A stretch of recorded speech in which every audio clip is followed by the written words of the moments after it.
प्रभू येशू ख्रिस्ताच्या द्वारे काय आहे? सार्वकालिकाचं जीवन. आणि बायबल सांगतं की या शुभ वर्तमानावर जेव्हा आम्ही विश्वास ठेवला तेव्हा बायबल मध्ये दिलेलं आहे की आम्ही त्याच्या सोबतीचे वतनदार.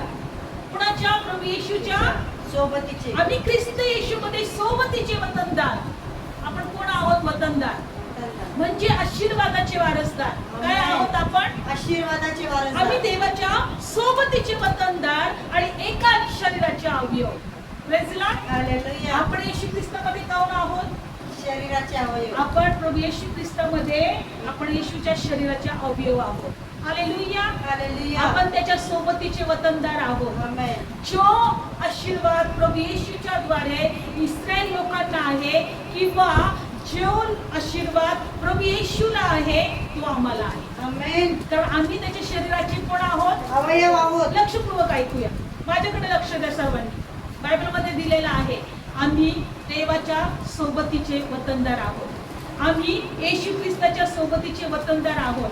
आम्ही त्याच्या शरीराचे अवयव आहोत. जर येशू ख्रिस्त परमेश्वराचा पुत्र आहे आणि स्वर्गाच्या राज्याचे वारसदार आहे तर आम्ही पण देवाच्या राज्याचे वारसदार आहोत. Yes, amen. Praise Lord. जसा प्रभू येशू ख्रिस्त मेला तिसऱ्या दिवशी उठला तसा तुम्ही आणि आम्ही पण उठले जाणार आहोत. Yes, amen. जसा प्रभू येशू ख्रिस्त उठला आणि आपल्या पित्याच्या उजवीकडे सिंहासनावर बसला, जर तो आमचा मस्तक आहे, आम्ही त्याचे अवयव आहोत, तर आम्ही त्या सिंहासनावर बसलेलो आहोत. आमेन.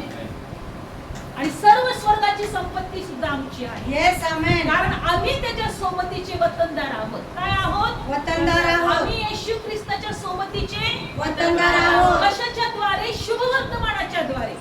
आज जगामध्ये प्रत्येक राष्ट्रामध्ये देशामध्ये प्रभू येशू ख्रिस्ताचं शुभ वर्तमान गाजवलं जात आहे. Yes. कारण परमेश्वर आज प्रत्येकाला आपल्याकडे बोलवत आहे आपल्या राज्याचे वारसदार बनवण्यासाठी. पण बायबल मध्ये दिलेलं आहे जो कोणी विश्वास ठेवतो तोच त्याच्या सोबतीचे वतनदार आणि त्याच्या ख्रिस्ताच्या शरीराचे